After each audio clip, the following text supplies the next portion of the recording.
Why Hadrian's Wall didn't go to the sea, approaching a definitive answer. This is a follow-up to an earlier post on the relationship between the people living locally as a subtribe of the Vadini and the increasingly entrenched Roman control of the region. Where were they, the absence of Roman settlement in Tynemouth? In his recent book, Conquering the Ocean, The Roman Invasion of Britain, Richard Hingley, Professor of Archaeology at Durham University, confirms the basic theory contained in that post.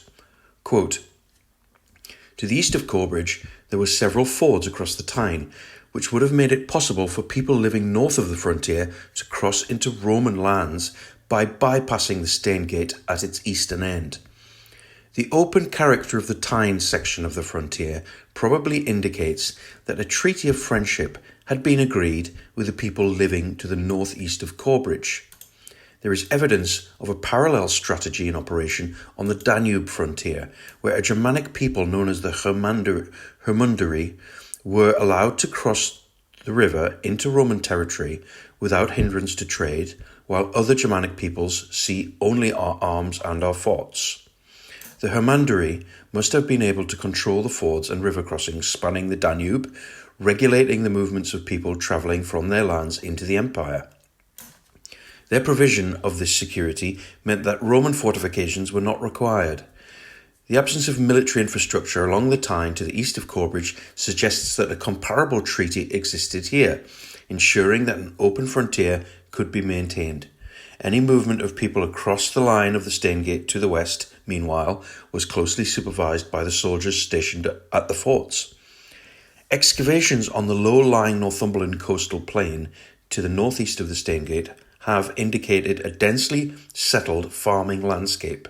The substantial scale of these settlements suggests that these communities were capable of producing a considerable agricultural surplus from which the Roman garrison was supplied.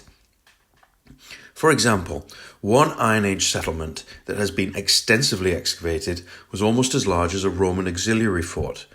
The amount of labour involved in constructing the enclosures surrounding these settlements clearly illustrates that these Iron Age peoples were not the primitive barbarians depicted on Roman tombstones. Their long-established agricultural regimes required that peace and order be maintained, reinforcing the Stane Gate under Hadrian." End quote. Hingley cites papers from Simmons 2020 and Hodgson 2012, which I'll study in due course, although some of Hodgson's ideas are touched on below.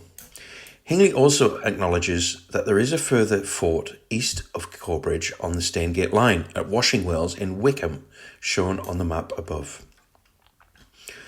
A people friendly to Rome. The idea of a relatively large-scale farming and long-established peaceful culture on the Northumberland coastal plain makes perfect sense. It is a fertile expanse with inlets, harbours and marine strongholds dotted along the coast from Lindisfarne to Tynemouth. One example of a very old settlement south of Craster at Howick, right next to a Mesolithic site from 7600 BC, which is the second oldest human house found in the country. At the nearby Iron Age enclosure, it is possible to discern the foundations of 3 roundhouses as well as 3 rectangular outer ditches. The settlement looks Iron Age, but it also appears likely that the Romans later subsumed it, which was a fairly common practice. It's argued by Nick Hodgson that the Devil's Causeway Road, which splits from Dere Street and runs right through Northumberland, was itself a boundary line separating pro-Roman treaty beneficiaries from the anti-Roman cattle-herding groups in the wilder, hillier land to the west. Another Iron Age series of settlements to the north of Newcastle, around the Great Park and Brunton areas, has been discovered in excavations by Nick Hodgson. All of these communities east of the Devil's Causeway were undoubtedly linked and parties to any treaty. Friendly kings in the rest of the country. In return for being left free by the Romans, they paid a hefty tribute in corn and probably supplied auxiliary soldiers. The Romans had been practicing this kind of protection racket for a long time before reaching northern Britain.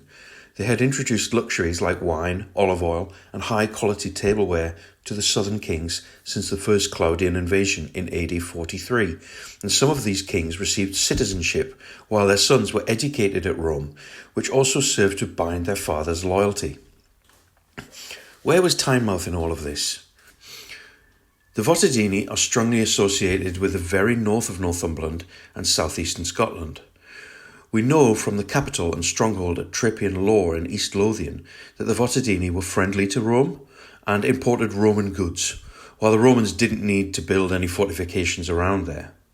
Trapian Law was a place of interaction and feasting between groups of Britons, but the Vadini were not a centralised tribe, and their territory actually stretched far to the south, to the Tyne. I am convinced that being at such a relevant and strategic spot, Tynemouth was a key place for them and their relations with Rome, and that its importance has been lost to history. The relative paucity of Roman finds at Tynemouth is replicated throughout the Iron Age bases on Northumberland's coastal plain. Nevertheless, there have been finds in and around Tynemouth, including the exceptionally fine Samian bowl shown in the previous post. A full list of these we'll examine at a later date.